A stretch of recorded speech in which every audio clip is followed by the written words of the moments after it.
falando agora um pouco mais do Antônio Carlos Piponzi, do ponto de vista executivo, empresário, dirigente. Como é que foi essa transição, primeiro de CEO para chairman e depois para um dirigente setorial? Como é que foi abrir mão, digamos, do dia a dia e passar para uma posição mais de mentor da empresa do que executivo? Olha, tem vários sentimentos aí no meio. O primeiro sentimento foi um sentimento de perda assim, inestimável. Eu diria assim que eu participei de uma construção, liderei a construção de uma empresa que tinha 7 lojas e quando foi 2010 nós tínhamos quase 400 lojas quando a gente foi abrir capital. E a experiência mais espetacular para um empresário, para um líder, para um CEO, é você tornar a sua empresa, levar a sua empresa para o mundo e fazer uma abertura de capital como que a gente fez, um momento que foi extraordinário, que era um momento que as janelas estavam fechadas, foi 2010, e a gente teve 10 vezes a demanda, 8 vezes pelo topo do range, né?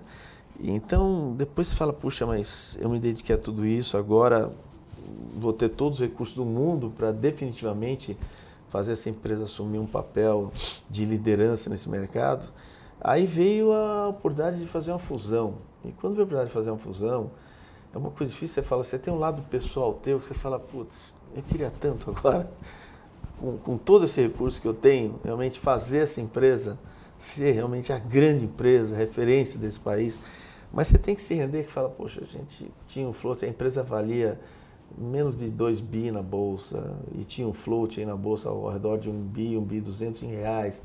É muito risco você para um país que tem suas instabilidades, no mundo que tem suas instabilidades. A gente já tinha vivido 2007, 2008. Era muito risco falar, olha, eu vou para uma empreitada dessa e transformar essa empresa a partir daquele ponto. E surgiu essa oportunidade de fusão com a Drogasil, e nesse momento eu falo sofrido por quê? Sofrido porque você deixa uma posição em que você é ativo, em que você comanda as suas pessoas, nós tínhamos 10 mil funcionários na época, e de repente você tem que se reinventar como chairman de uma organização que tem culturas diferentes, pensamentos diferentes, a própria questão da governança, nós tínhamos de um lado o Raia, nós tínhamos já, a gente convivia com fundos de investimento, a gente convivia com private equity, né?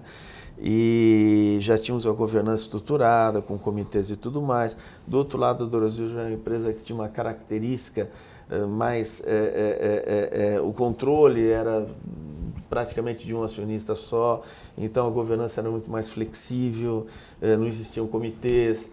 Então o sofrimento vinha do fato de falar, poxa, eu podia ter tocado esse negócio adiante, meus funcionários agora estão na mão de outro CEO, porque não fazia sentido eu ser CEO de uma empresa que eu tinha outros sócios, tá? E eu diria que foi muito sofrido, eu diria que foi um primeiro ano que eu procurei me esconder viajando, eu viajei 11 vezes em um ano e nunca resolvi o problema, continuei feliz da mesma forma. Mas eu acho que eu comecei realmente a me reinventar a partir de um conselho que me deram. A partir de um conselho que me deram foi, olha, não use o seu tempo para coisas que não vão te engrandecer. Seja muito seletivo no uso do seu tempo. E eu acho que eu procurei, ao mesmo tempo que eu organizava a governança da empresa, eu procurei realmente começar a participar de entidades que realmente me agregassem. Eu acho Daí que foi veio assim o IDV? Aí veio o IDV até um pouco depois, porque o IDV eu já frequentava muito mais como... frequentava há pouco tempo, mas eu frequentava como mais um associado, tá? Embora já tendo um apetite de falar isso aqui pode ser uma entidade diferenciada. Mas veio o Endeavor, por exemplo, com formação de empreendedores, eu sou até hoje um mentor bastante assíduo. Veio a Poli, que é a escola que eu estudei, em que a gente criou um endowment, e eu me dediquei a criar um programa que foi muito interessante. Eu, como politécnico, eu senti realmente o quanto foi difícil a gente sair de uma base de conhecimento técnico totalmente racional, sem os soft skills necessários, e entrar no mercado de trabalho. Quer dizer, acho que o potencial de um politécnico é um indivíduo assim, para mim, tão diferenciado do ponto de vista de competência analítica, muitas vezes se perdia por conta da falta de desenvolvimento de soft skills. Então a gente criou um programa de transição, de desenvolvimento de carreira. Eu acho que eu pude passar minha experiência atuando em BGC, porque eu passei Na empresa que eu liderei, eu acompanhei praticamente 4 gerações. Tudo bem que eu vi meu avô morrer, mas eu acompanhei a crise da 2ª geração, depois que meu avô morreu. A 3ª geração eu comandei junto com meus irmãos. Na 4ª eu promovi a entrada de mais uma geração jovem que até hoje ocupa cargos muito importantes na empresa. Então, o IBGC, eu senti que eu tinha, o Instituto Brasileiro de Governança Corporativa, né, eu senti que eu tinha uma experiência muito interessante para passar para famílias que têm negócio, porque tudo isso associado ao fato de falar, não são só as crises que uma empresa familiar tem, mas é o fato também da gente ter passado por todos os eventos de liquidez. A gente, em algum momento, nós éramos uma empresa que só crescíamos com recursos próprios, de repente a gente se endividou no 2007, 2008, que a gente tentou precipitar uma abertura de capital, tivemos um momento difícil, depois disso trouxemos fundos de private equity, trouxemos um family office extraordinário, que é o grupo que controlava e controla ainda a Natura, um grupo com uma visão de longo prazo extraordinária, que teve uma confiança, uma relação extraordinária comigo, a ponto de não vender nenhuma ação quando se abriu o capital, travar todas as ações quando fizemos a fusão. Então isso foi, enfim, para mim, até hoje é um orgulho extraordinário. Depois abrir o capital, depois fazer uma fusão, onde você enfrenta todo um choque de culturas. Eu falo, qual é o meu grande ativo? O meu grande ativo é a experiência que eu tenho com tudo isso. Então, assim foi seguindo, outras entidades que hoje ainda participo, algumas mais próximas, o Centro de Formação de Lideranças Públicas, muito interessante. Agora, outro dia mesmo, já sou membro, participante do Instituto Todos pela Educação, que eu acho que no fundo é a maior causa do país. A gente pode falar do compromisso que tiver, qualquer compromisso, se ele não estiver junto com a educação, esquece o compromisso. Então, eu acho que eu me doei no sentido de falar, pô, eu tenho uma experiência extraordinária e a gente se sente bem com isso. A gente se sente bem, você fala, pô, a empresa me deu tudo já, não tenho mais o que almejar, por mais que eu ainda sou um apaixonado, ainda 5 dias por mês, pelo menos, eu estou fora de São Paulo,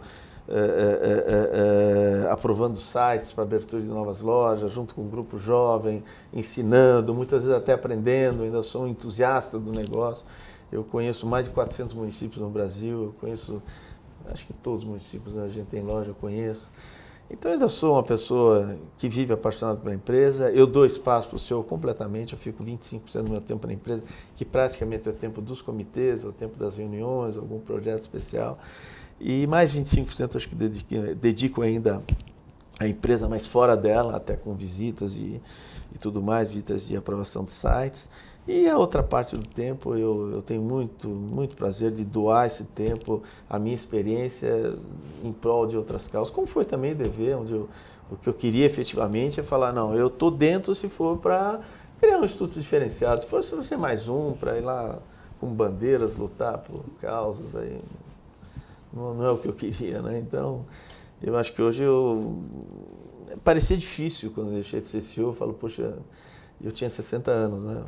Será que eu vou me reencontrar? Eu me reencontrei, talvez tive os melhores anos da minha vida, efetivamente, tem sido os últimos anos onde eu compartilho, quer dizer, essa possibilidade de liderar uma empresa através do conselho.